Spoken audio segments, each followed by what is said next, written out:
नमस्कार. गोवन वार्ता लाईव्हच्या विशेष कार्यक्रमात आपण सर्वांचं स्वागत आहे. समाजातल्या अति कठीण प्रश्नांना भिडण्याचं काम करणारे डॉक्टर अरुण पांडे आमच्या समवेत आहेत. या संदर्भात एक भाग गोवन वार्ता लाईव्हने केला होता. ज्या समस्येला ते भिडतायत त्या समस्येचा उच्चार करणं सुद्धा आपण त्याचा उच्चार करत नाही.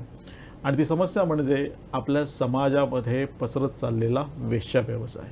आणि या प्रश्नाला अतिशय थेट भिडण्याचं काम गेली कित्येक वर्ष अरुण पांडे जी करतायत. सर, आपका बहुत बहुत स्वागत है. दोबारा हम इस स्टूडियो में मिल रहे हैं. सर, एक ऐसा मानना है कि ये जो समस्या है प्रोस्टिट्यूशन की, तो ये तो जैसे हमने पिछले बार भी कहा था, एक तो पुरा से बहुत पहले से ये चली आ रही है और सब जगह है.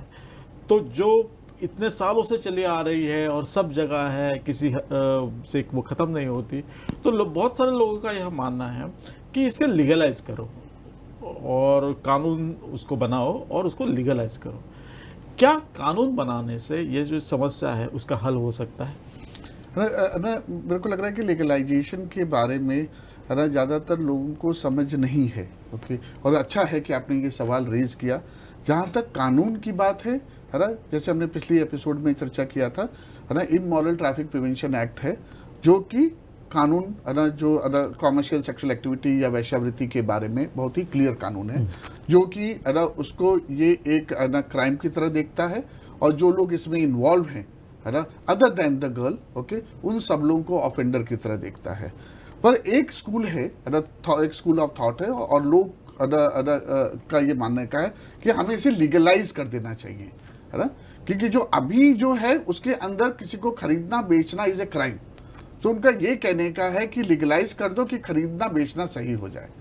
अब ये ज़्यादातर इसलिए भी हो रहा है कि ये जो एक प्रॉब्लम है इतनी वर्षों से चली आ रही है, सदियों से चली आ रही है, और हम उसे संभाल नहीं पा रहे हैं. तो इसलिए जो आसान तरीका ये हो जाता है कि इसे लीगलाइज कर दीजिए. ओके, पर हमें ये समझना पड़ेगा, है ना, कि हम किस चीज़ की लीगलाइजेशन की बात कर रहे हैं. हम लीगलाइजेशन ऑफ वायलेंस कह रहे हैं. हम ये लीगलाइज की बात कर रहे हैं कि हम लीगल कर दें कि कोई किसी को खरीद सकता है, कोई किसी को बेच सकता है. अगर हम लीगलाइजेशन की बात कर रहे हैं तो हम लीगलाइजेशन ऑफ स्लेवरी कह रहे हैं. हम लीगलाइज कर रहे हैं कि कोई किसी को ऑक्शन कर सकता है. हम लीगलाइज कर रहे हैं कि बच्चे और औरतों को बेचा जा सकता है. मैं इसलिए बच्चे बोल रहा हूं क्योंकि हालांकि हमारी ज़्यादा पॉपुलेशन के पास तो बर्थ सर्टिफिकेट है नहीं. ओके, तो आप कैसे इंश्योर करोगे कि वो एडल्ट है और उसको मेजर है तो वो अपनी मर्जी से कंसेंशुअल एक्टिविटी में आ रही है ना.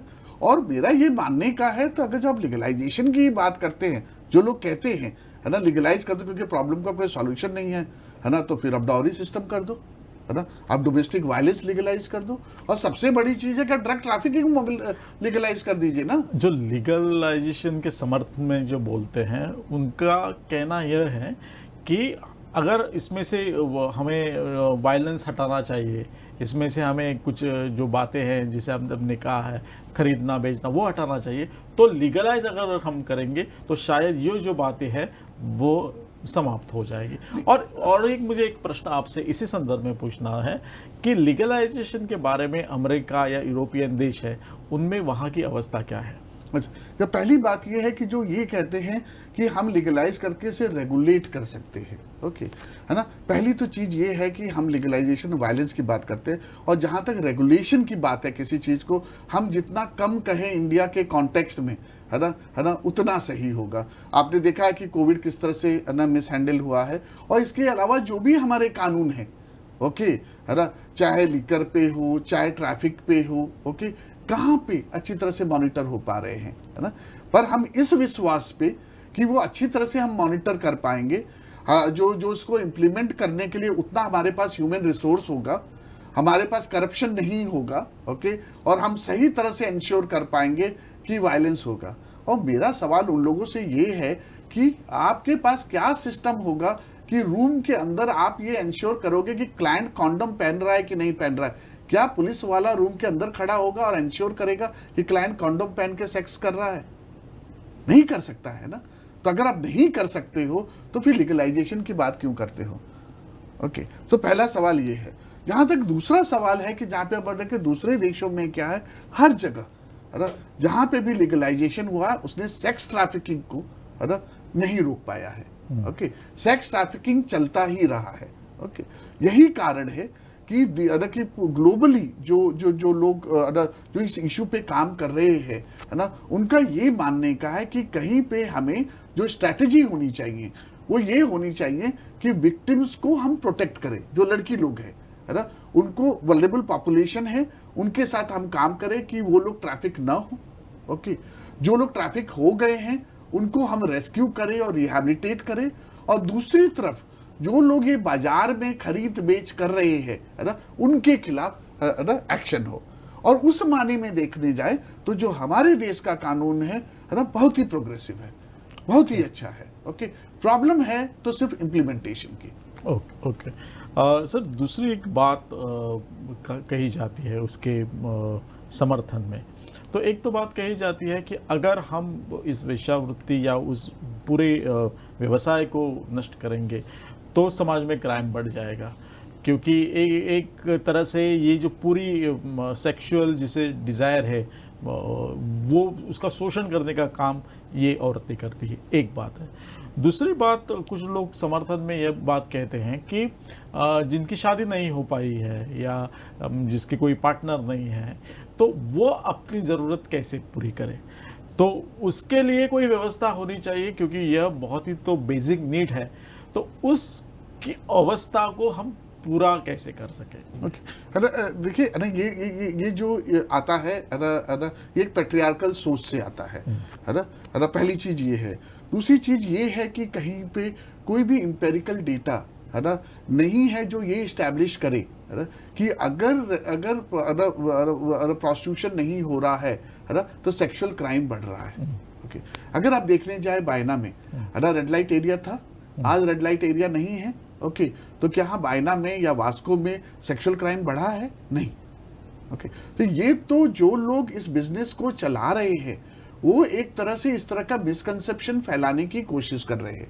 एक दूसरी तरफ ये मेरा क्या कहने का है कि क्या हमारा समाज है ना, अगर ये सही भी है पर रिसर्च नहीं शो करता है, पर क्या हमारा समाज ये अलाउ करेगा कि एक सेट ऑफ विमेन हो जो कि अपने शरीर बेच के दूसरे सेट ऑफ विमेन को बचाए? और अगर ऐसा हो रहा है तो इन लोगों को हमें भारत रत्न देना चाहिए। क्यों हम स्टिग्मेटाइज करते हैं, क्यों रंडियां कहते हैं, कि क्या कारण है ना कि वो लोग है ना कि बिना छत के है ना स्ट्रीट पे मर रहे हैं, उनके बच्चे है ना कि वल्नरेबल होते हैं सेक्स ट्रैफिकिंग के लिए, या ड्रग्स में जाते हैं या क्राइम में जाते हैं। ओके, सो कहीं पे जो हमारा मानना का है कि कोई भी डेटा नहीं है जो ये इस्टेब्लिश करे है ना कि अगर विमेन प्रोस्टिट्यूशन में नहीं होंगी तो सेक्स क्राइम बढ़ेगा। दूसरा चीज है ये भी समझना जरूरी है कि कहीं पे जो आते हैं क्लाइंटल नॉट नेसेसरली वो है जिनको कोई सेक्सुअल एक्सपीरियंस नहीं है। ज्यादातर मैरिड मैन आ रहे हैं, तो उनको क्या है, उनका क्या कारण है आने का, है ना।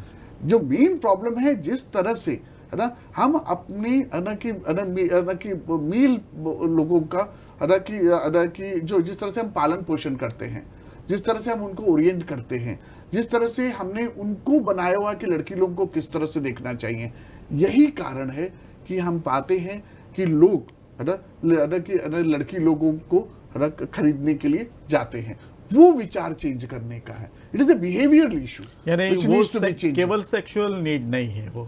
नहीं, मेरा क्या कहने का है कि कहीं पे है ना इंसानी है ना, तो मेरा क्या कहने का क्या कारण है कि मेल का सेक्सुअल नीड है, फीमेल का सेक्सुअल नीड नहीं है। तो अगर फीमेल का सेक्सुअल नीड है तो मेल के लिए भी बाजार स्टैब्लिश कीजिए कि जहाँ पे फीमेल भी जाके खरीद सके, है ना। ये सब चीजें जो लोग एक पैट्रियार्की से आती है, पैट्रियार्कल सोच है जिसके अंदर औरतों का शोषण, सेक्सुअल शोषण करने के लिए इस तरह के मिसकंसेप्शंस बनाए गए हैं, है ना। इसका कोई बेसिस नहीं है, कोई बेसिस नहीं है कि अगर रेड लाइट एरिया नहीं होगा, प्रोस्टिट्यूशन नहीं होगा तो सेक्सुअल क्राइम बढ़ेगा, ऐसा कोई बेसिस नहीं है। ओके सर, और एक बात कही जाती है कि बहुत से बार हम कहते हैं कि इस तरह के व्यवसाय में आने वाली जो लड़कियां, महिलाएं हैं वो बहुत ही गरीब होती हैं या आर्थिक कारण से इस व्यवसाय में आती हैं। लेकिन दूसरी बात तो गरीबी पूरे देश में है, पूरे समाज में है। लेकिन सब लोग तो इस धंधे में नहीं आते। तो क्या यह केवल गरीबी का यह कारण है, या जिसे हम कहते हैं इजी मनी, वह भी इसका कारण है कि जो लोग इस धंधे में आते हैं? क्योंकि दूसरी बात तो हम देखेंगे कि जब जब हम किसी लड़की रेस्क्यू हो जाती है, अभी हाल ही में परवरी में या कोई भाग में रेस्क्यू हुई थी, तो वहाँ की जो लड़की थी वह तो एक किसी सीरियल की एक्ट्रेस थी। यानी इतना मैं एस्टाब्लिश नहीं कहूँगा, लेकिन गरीब से ज़्यादा उनका फाइनेंशियल स्टेटस होने के बाद भी अगर वो इस धंधे में आती है, तो क्या हम कह सकते हैं कि वो गरीबी के कारण आती है? नहीं, सही है आपका कहना, है ना, कि गरीबी के कारण नहीं लोग आते। ओके, गरीबी is a reason to be कि आप वल्नेरेबल हो। ओके, और कोई उस वल्नेरेबिलिटी का फायदा उठाता है ना, और फिर उसको ट्रैफिक करता है। सो सही बात है कि हमारे में यहाँ गरीबी का अगर देखना जाए तो 134 मिलियन लोग गरीब लोग हैं, है ना, वर्ल्ड बैंक के डेटा के अनुसार। अगर उसका 50% भी अगर हम कहें महिला और बच्चे हो, है ना, तो संख्या बहुत ज़्यादा है। इतने लोग प्रोस्टिट्यूशन एक्टिविटी में नहीं है। मेरा ये क्या मैं एक्सप्लेन करने की कोशिश कर रहा हूँ कि अगर कोई गरीब है तो वो प्रोस्टिट्यूशन में अपने आप नहीं आता है, उस गरीबी का फायदा कोई उठाता है और फिर उसको बहला फुसला के या तो किडनैप करके या चीटिंग करके या शादी के नाम पे या नौकरी के नाम पे ले जाके बेचता है। ओके, तो वो कारण भी हमें समझना पड़ेगा, है ना, कि कोई उसको ट्रैफिक करता है, उसी वजह से, है ना, वो प्रोस्टिट्यूशन एक्टिविटी में या कॉमर्शियल सेक्सुअल एक्टिविटी में आती है ना। ये एक चीज समझने का है। दूसरा चीज समझने का है कि कहीं पे एक तरह से अगर लोगों को एक मिसकंसेप्शन है जहाँ पे कि उनको लगता है कि जो भी लड़की इसमें है ना, वो कंसेंसुअल है। ओके, और इसका एक कारण ये भी है कि जब हम लड़की को देखते हैं स्ट्रीट पे, या हमारी जैसी संस्था या पुलिस जब उसको रेस्क्यू करती है, तो कभी कभी लड़की, है ना, कोऑपरेट नहीं करती है या यह बोलती है मैं अपनी मर्जी से कर रही हूँ, है ना। इसके लिए समझना जरूरी है कि, है ना, हम लोग जैसे बोले था 30 साल से काम कर रहे हैं और हमने उनको स्टेजेस वाइज, है ना, अपने एक्सपीरियंस के अनुसार डिवाइड किया है। जो पहला स्टेज है जो हमें लगता है वो रेसिस्टेंस स्टेज है लड़की का, है ना, जो कि वो रेसिस्ट करती है। जैसे मैं बता रहा था कि ज़्यादा लड़कियां 68% के करीबन लड़कियां 16 साल के कम उम्र में आती हैं। ज़्यादातर लड़की लोग जब रेसिस्टेंस स्टेज है कि जब उसको इंडक्ट किया जाता है, ट्रैफिक करके लाया गया है और उसको प्रोस्टिट्यूशन में डाला जाता है, और यही समय है कि सबसे ज़्यादा उसके ऊपर क्राइम किया जाता है। उसे धंधे करने के लिए बोलते हैं, वो मना करती है तो फिजिकल असॉल्ट होता है, सेक्सुअल असॉल्ट होता है, उसको बंद करके रखते हैं, है ना, खाना नहीं देते हैं, है ना। तब तक होता है कि जब तक कि वो ब्रेकडाउन नहीं हो जाए और वो तैयार नहीं हो जाए कि जो कि ट्रैफिकर या जो भी लोग हैं जो उसको प्रोस्टिट्यूशन में लाए हैं उनकी बात सुने। ओके, सेकंड स्टेज होता है जिसको कहते हैं एडाप्टेशन स्टेज। जो एडाप्टेशन स्टेज है जिसके अंदर जब लड़की को लगता है कि हम नहीं निकल पाएंगे, ओके, और इतना अत्याचार हो रहा है वो उसको सह नहीं पाती है, तो वो कहती है ठीक है जो आप लोग कह रहे हो वो मैं करती हूँ। क्या करने का है उसको, है ना, कि कस्टमर लेना शुरू करे, मिनी ड्रेस पहने, है ना, उसके बाद सॉलिसिटिंग करे, है ना, और जो भी कस्टमर कहता है ना, वो करना है, चाहे वो दारू पीने के लिए बोले या ड्रग्स लेने के लिए, और जिस तरह का सेक्स करने के लिए कहती है वो करना होता है। और फिर थर्ड स्टेज है जो एक्सेप्टेंस स्टेज है, जहाँ पे उस लड़की को लगता है ना, कि अब मैं निकल नहीं पाऊंगी, अब तो रंडी बन गई, अब मैं निकल नहीं पाऊंगी इससे। ओके, और जो भी उसके रिलेशनशिप्स हैं वो प्रोस्टिट्यूशन मार्केट में ही बन जाते हैं, बच्चे हो जाते हैं, उसके जो पार्टनर है वो शायद पिंप हो या क्लाइंट हो। ओके, और उसको ये भी मालूम है कि समाज में क्या है, मैं तो रंडी हूँ, कोई एक्सेप्ट करेगा नहीं, नौकरी है नहीं, मैं एडिक्ट हूँ, कौन मेरे को काम देने वाला है। सो ये 3 स्टेजेस है। अनफॉर्चुनेटली क्या होता है ना, कि हम लोग जिनसे मिलते हैं वो लास्ट स्टेज की लड़की होती है। ओके, अगर हम भी, हमारा भी एक्सपीरियंस है, अगर हम फर्स्ट स्टेज की लड़की को रीच आउट कर सकते हैं, हम या पुलिस, जो कि बहुत ही डिफिकल्ट है क्योंकि उसको छिपा के रखा जाता है, तो वो हमें भगवान की तरह देखती है। सही है कि आपने हमें रेस्क्यू किया और क्या आप भगवान हो, और वो फिर रिहैबिलिटेट होने के लिए तैयार है और उसको हेल्प मांगती है।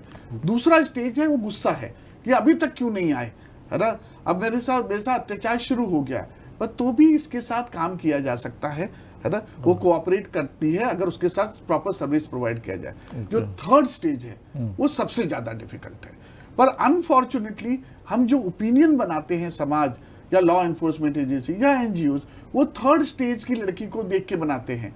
हम ये नहीं समझते हैं कि ये थर्ड स्टेज में आई है। इसका मेन कारण ये है कि समाज फेल हो गया है, स्टेट फेल हो गया है और एनजीओ फेल हो गए। हमें तो उसे पहले ही स्टेज में रेस्क्यू करना था। ओके, अब वो जो स्टेज है उसके अंदर वो फिल्म एक्ट्रेस भी हो सकती है, वो टीवी आर्टिस्ट भी हो सकती है, कोई भी हो सकता है। हमें नहीं मालूम है कि पहले स्टेज में वो कैसे आई थी। अच्छा, ओके, और किस कारण से की ब्लैकमेल करके उससे करवाया जा रहा है कि क्या किया जा रहा है। हमारे काम के दौरान बहुत कुछ आया है। हमने देखा है कि वो इकोनॉमिक स्टेटा हो सकता है उसका अच्छा हो, पढ़ी लिखी हो, है ना, पर उसका जिस तरह से एक्सप्लॉयटेशन हुआ है, पास्ट में ब्लैकमेल किया गया है, या उसको सरवाइव करने के लिए, है ना, उसको उतना पैसा कमाना है, नहीं तो उसके रिलेटिव्स उसको छोड़ देंगे, है ना। यही कारण है कि लोग डिफरेंट इकोनॉमिक स्टेटा वाले भी इसके अंदर ना मिलेंगे आपको। सर, आप उनका पुनर्वसन का काम भी करते हैं। जब भी कोई ऐसा कोई काम करता है, जो मैंने शुरुआत में जिस कहा कि ये जो विषय है कि उस पर लोग बोलना भी पसंद नहीं करते। अगर कोई इसके बारे में काम करता है तो समाज के अंदर तो उस व्यक्ति के प्रति बहुत लगाव या ममत्व नहीं होगा, लेकिन जिनके लिए आप काम कर रहे हो, बहुत से बार ऐसा होता है कि वह भी आपको रिस्पॉन्स नहीं करते। यानी जो आपके विरोधक है वो तो विरोध करते ही रहेंगे, लेकिन जिनके साथ या जिनके कारण आप में मैदान में उतर रहे हो वो भी आपको विरोध करते हैं। तो इस प्रकार की कुछ अवस्था आपकी हुई थी, आपकी संस्था की हुई थी? है, आप कह रहे हैं बिल्कुल ही सही है, क्योंकि हालांकि हम इसके अंदर काम कर रहे हैं, हालांकि जो जिन लोगों पे अत्याचार हुआ है, ओके, और अगर वो एम्पावर्ड होते, ओके, है ना, तो हमारी जैसी संस्थाओं को काम करने की जरूरत नहीं होती। ओके, है ना। सो अगर हम देखने जाएं, है ना कि वो जानते हैं, है ना, कि समाज भी उन्हें एक्सेप्ट नहीं करने वाला है, और सबसे बड़ी चीज ये है ना, कि वो लोग वहां पे हैं, है ना, इस स्थिति में आते हैं। इसका कारण ये है कि किसी ने उनके जिनके पे उन्होंने विश्वास किया, उन्होंने उनको लाके बेचा है, ठीक है। और जो लोग अभी भी उससे रिलेशनशिप रखे हुए हैं, है ना, उसके निकालने में हेल्प नहीं कर रहे हैं, वो भी उसके क्लोज रिलेटिव है। मैं क्या उल्लेख करना चाहता हूँ ये कि कहीं पे उसका ट्रस्ट ब्रेक उनके क्लोज वालों ने किया है, तो डेफिनेटली हमारे जैसे संस्थाओं और वो बिल्डअप करना बहुत ही कठिन है। करेक्ट, हमारे जैसे संस्थाओं के लिए बहुत ही डिफिकल्ट हो जाता है कि वो ट्रस्ट बिल्ड करे।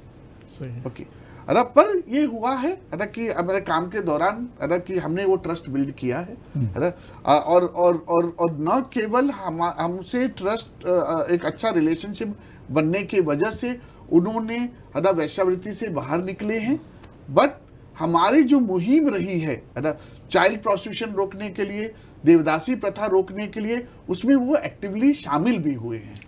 ओके, और उन्होंने, है ना, आगे बढ़ के, है ना, गोवा में, है ना, स्पेशली बायना एरिया में बहुत बड़ा कंट्रीब्यूशन किया है। ओके, बायना डिमोलिशन के बाद बायना वापस से वहाँ धंधा नहीं शुरू होने का कारण इन लोगों को जाता है। अच्छा। कि उन्होंने इंश्योर किया, है ना, इन महिलाओं ने, देवदासी लोगों ने, और जो धंधे की लड़की लोग हैं, जो हमारे, है ना, फैक्ट्री में जो एक Swift Wash mechanised laundry unit है जहाँ पे काम कर रहे थे, सो वहां पे उन्होंने कहा कि हम न केवल अपना पुनर्वसन करेंगे यहाँ पे, पर साथ साथ हम देखेंगे कि और कोई नई लड़की ना धंधे में, बायना में ना आए, और यही जो मेजर कारण है ना, जिसके वजह से बायना वापस, है ना, पे रेड लाइट एरिया की तरह स्थापित नहीं हुआ। ओके, सर, आपने जो कहा है उसी का विस्तार आपसे मैं अपेक्षित करता हूँ कि जो पुनर्वसन आप करते हैं, या कोई भी संस्था पुनर्वसन करती है, तो वो संस्था तो पूरा अपना जी जान लगाती है कि वो पुनर्वसन हो, लेकिन पुनर्वसन करते वक्त कौन सी दिक्कतें आ जाती है, एक, और दूसरी बात, क्या यह पॉसिबिलिटी है कि पुनर्वसन करते समय भी वह फिर से जाकर उसी रास्ते में जाने का सोच रही होगी या जाती होगी? क्योंकि हम तो केवल अखबार में बातें सुनते हैं कि अपना घर से ये 4 लड़कियां भाग गई या ऐसा कुछ हुआ है, तो क्या होता है पुनर्वसन के दरमियान? आपका तो अनुभव है। पुनर्वसन सबसे चैलेंजिंग है, और मेरे को लगता है कि ये जो ग्रुप है ना, इसका पुनर्वसन सबसे ज़्यादा डिफिकल्ट है। ओके, है ना, मेरे को लगता है कि हमारी संस्था है ना इन लड़की लोगों को पुलिस के साथ मिलकर रेस्क्यू करवाती है। ओके, है ना, और साथ ही साथ जो लोग ट्रैफिकर्स हैं, जो लोग की वैश्यावृत्ति करवाते हैं, है ना, उनका प्रोसिक्यूशन में हेल्प करती है। मेरे को लग रहा है कि वो जॉब हमारे लिए और हमारी टीम के लिए आसान है ना, कंपेयर टू पुनर्वसन करना। है ना, कि जैसे मैं बता रहा था कि ये लड़की लोग वो हैं जिनका साइकोलॉजिकल, फिजिकल, सोशल और फाइनेंशियल एक्सप्लॉयटेशन हुआ है। ओके, है ना, और इन लोगों को है ना फिर से है ना नॉर्मल स्थिति में लाना एक बहुत ही चैलेंजिंग चीज है। ओके, स्टार्टिंग की काउंसलिंग की उस तरह की सर्विसेज है ना मिलना बहुत मुश्किल है, कम्युनिटी बेस्ड। ओके, है ना, उस तरह के साइकाइट्रिक हेल्प, कई लोगों को साइकाइट्रिक हेल्प चाहिए, है ना, कई लोग एडिक्टेड हैं। ओके, तो इस तरह की सर्विसेज की एक बहुत बड़ा चैलेंज है ना। डेफिनेटली हम लोग मोबिलाइज करते हैं, है ना, पर मेरा क्या करने का है कि डिफिकल्ट है ना वो करना। और साथ ही साथ जो सबसे बड़ी चीज ये होता है कि पुनर्वसन के लिए है ना पेशेंस, टाइम और पैसा, ये 3 चीजें बहुत ही जरूरी है। ओके, जो कि हमारी जैसी संस्था के लिए बहुत ही डिफिकल्ट हो जाता है। मैं क्यों कह रहा हूँ पेशेंस, टाइम और पैसा? अब ये जो लड़की लोग जो धंधे में से आते हैं, जैसे मैंने बता रहा था है ना कि उनको कई हेल्थ प्रॉब्लम्स होते हैं, जैसे मैंने बताया कि मेंटल हेल्थ इश्यूज हैं, वो किसी भी काम करने के लिए फिट नहीं है। तो उनको वापस उस नॉर्मल स्थिति में लाने के लिए है ना महीनों लग जाते हैं, उनका डी एडिक्शन करवाने के लिए, उनको काउंसलिंग करवाने के लिए।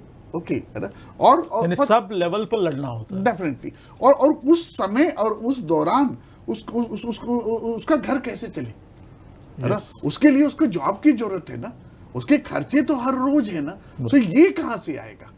ओके, और जैसे हमने चलाया पहले लॉन्ड्री, और हम नया अब एक प्रोजेक्ट स्टार्ट कर रहे हैं जहाँ पे पेपर प्रोडक्ट्स यूनिट स्टार्ट कर रहे हैं, जिसके अंदर वो जो लॉन्ड्री आप चला रहे हैं या इस यूनिट के बारे में कुछ कहिए कि किस प्रकार के आपका वो प्रोजेक्ट या यूनिट चल रहा है? हाँ, है ना, तो जो हमारा मैकेनाइज्ड लॉन्ड्री यूनिट था स्विफ्ट, जो कि हमने अभी कोविड के समय बंद किया है, और जैसे मैं कह रहा था कि हम लोग एक नया की प्रोजेक्ट 1 मई से शुरू कर रहे हैं, जिसमें टिश्यू पेपर, टॉयलेट रोल है ना ये सब हम बनाएंगे, है ना। इसके अंदर कहीं पे ये चलाने का मेन कारण हमारा यही था कि इन लड़की लोगों को हम और कहीं पे प्लेस नहीं कर पाएंगे, क्योंकि कोई भी एम्प्लॉयर ओके के पास इतना पेशेंस नहीं होगा, टाइम नहीं होगा, ना वो पैसा देने वाला है कि ठीक है हम समझते हैं ना कि आपकी मेंटल स्थिति ऐसी नहीं है कि आप अच्छी तरह से काम कर सको, है ना, आप रेगुलर काम पे आ सको, है ना, और या हम आपका कि जो डी एडिक्शन है उसके लिए इन्वेस्ट करेंगे, और जब तक आप ठीक नहीं हो जाओ तब तक हम आपको सैलरी देते रहेंगे। कोई भी एम्प्लॉयर नहीं करने वाला है। तो यही कारण था कि हमने 2006 में बायना डिमोलिशन के बाद 2006 में जब महिलाओं ने आके हम लोग को बोला कि सर अब हमको कोई रोजगार दीजिए, ओके, तो हमने mechanised laundry unit Swift Wash Sankwal industrial estate में स्थापित की, जहां पे न केवल हमने उन्हें लाइवलीहुड के लिए काम रोजगार दिया, जहाँ पे उनको 10 से 12,000 तनख्वाह मिलती थी, पीएफ मिलता था, ईएसआई मिलता था, बस फैसिलिटी थी, drop and pickup, crash facility थी, साथ साथ हमने वहाँ पे फुल टाइम काउंसलर, साइकाइट्रिक भी रखा, और साथ साथ एक सोशल वर्कर रखा जो कि उनकी फैमिली के साथ काम करे, क्योंकि कई बार ये फैमिली विलेन है ना, जिनको आदत हो गई है ना कि एक अच्छी कमाई का, okay, basically they are parasites, जो कि वो इनके इनकम पे वो जीते हैं ना लड़की लोगों के, और अगर उस तरह का इनकम ना हो, उस तरह का उनको पैसा ना मिले, तो वो लोग उनको छोड़ के चले जाते हैं या गाली देते हैं। तो हमारे लिए जरूरी था कि उनके साथ भी काम करना, है ना। कहीं पे ये हमारा एक्सपेरिमेंट जो कि एक यूनिक था, मतलब नॉन शेल्टर बेस्ड चलाया हमने फैक्ट्री, एक यूनिक था और सक्सेसफुल भी रहा। हमने लास्ट 16 साल में मोर देन 1,000 लड़की लोगों का पुनर्वसन किया, ना केवल लड़की लोगों का, बस जो उनके जो बच्चे थे जो कि पिंपिंग में थे, क्राइम में थे, एडिक्शन में थे, उनका भी इस जगह पे हमने पुनर्वसन किया, है ना।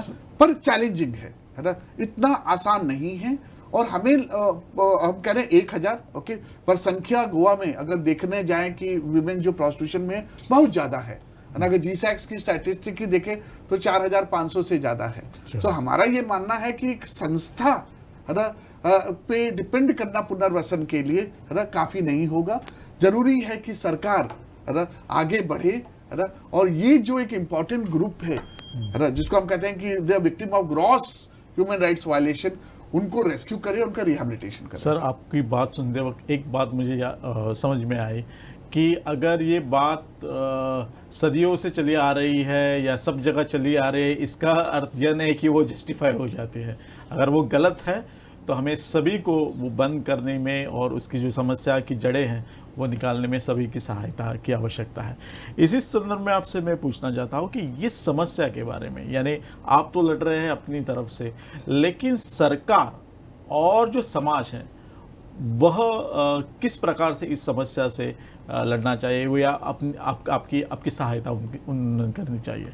समाज क्या कर सकता है इसके बारे में? लेकिन समाज में जरूरी है कि समाज इस इशू को समझे। ओके, समाज समझे कि जो लड़कियां वेश्यावृत्ति में है ना वो क्यों है। ओके, वो समझे कि डिमांड सप्लाई एक बाजार है जहाँ पे लड़की लोग जो मिसकंसेप्शन है वो हटाए। ओके, वो भेदभाव ना करे। समाज समाज इनके पुनर्वसन के लिए डिमांड करे। जिस तरह निर्भया में लोग सड़क पे आए थे, ओके, क्योंकि लड़की का रेप हुआ था, मर्डर हुआ था, उसी तरह जरूरी है कि कई निर्भयास हर रोज उनका कॉमर्शियल सेक्सुअल एक्सप्लॉयटेशन हो रहा है। समाज को इससे रेज करना चाहिए, क्योंकि जब समाज ही रेज करेगा, जिस तरह निर्भया केस में हुआ था, उसी के बाद अच्छे कानून आए। ओके, उस तरह के रिसोर्सेज, फाइनेंशियल रिसोर्स और ह्यूमन रिसोर्स का प्रावधान किया गया, जिसके वजह से हम पाते हैं कि सेक्सुअल क्राइम पे कुछ कंट्रोल आया है। तो ये एक समाज का हिस्सा है ना। जहां तक दूसरे साइड है कि लॉ एनफोर्समेंट का एजेंसी का है, मेरा ये कहने का है कि लॉ एनफोर्समेंट एजेंसी सिर्फ और सिर्फ जो हमारा कानून है, अगर उसी को ही सही तरह से इंप्लीमेंट कर दे, है ना, तो इस समस्या को कंट्रोल किया जा सकता है, ये संभव है। पर अगर नहीं करती है तो जहां तक गोवा के कॉन्टेक्स्ट में हमें कहने का है कि गोवा के कॉन्टेक्स्ट में कि हम गोवा धीरे धीरे एक मेजर सेक्स डेस्टिनेशन बन रहा है। सो हमें इसे बैंकॉक बनने से रोकने का है, और इसके लिए जरूरी है कि लॉ एनफोर्समेंट एजेंसी इसको सीरियसली ले। कानून ने तो इसे सीरियस क्राइम माना है, पर जरूरी है लॉ एनफोर्समेंट एजेंसी भी इसे सीरियस क्राइम की तरह ले, और जो लोग भी डिमांड क्रिएट कर रहे हैं, चाहे वो क्लाइंट्स हो, ब्रॉथल कीपर्स हो, होटल हो, लॉजेस हो, उन सब के खिलाफ एक्शन ले, और जो विक्टिम है उनको प्रोटेक्ट करे, और जो हमारी women and child welfare department है और एनजीओज है वो उनका रिहेबिलिटेशन करें। यानी ये समस्या केवल कुछ लोगों तक सीमित नहीं है, गोवा राज्य की इमेज भी इसमें शामिल है, और अगर हमें वो गोवा की इमेज को बचाना है तो ये बात तो करनी ही होगी हमें। सर, एक पहले के ज़माने में एक गाना था कि हे असे आहे पढ़े ऐसा असणार नहीं, यानी ऐसा है लेकिन ये ऐसा ही नहीं रहेगा। अगर हम चाहते हैं कि कुछ बदल हो तो केवल आप अपनी तरफ से कोशिश कर रहे हैं, सरकार अपनी तरफ से शायद कोशिश करेगी, लेकिन यह प्रश्न किसी सरकार या किसी संस्था का नहीं, हर एक लोगों का यह प्रश्न बनना चाहिए, तभी शायद इस प्रश्न के सॉल्यूशन तक हम पहुंच पाएंगे। सर, इस महत्वपूर्ण विषय पर आप बहुत सालों से इसका काम कर रहे हैं और यहाँ आकर इस विषय पर विस्तृत चर्चा की, इसलिए पूरी गोवन वार्ता लाइव की टीम्स की तरफ से आपका बहुत आभार। Thank you very much.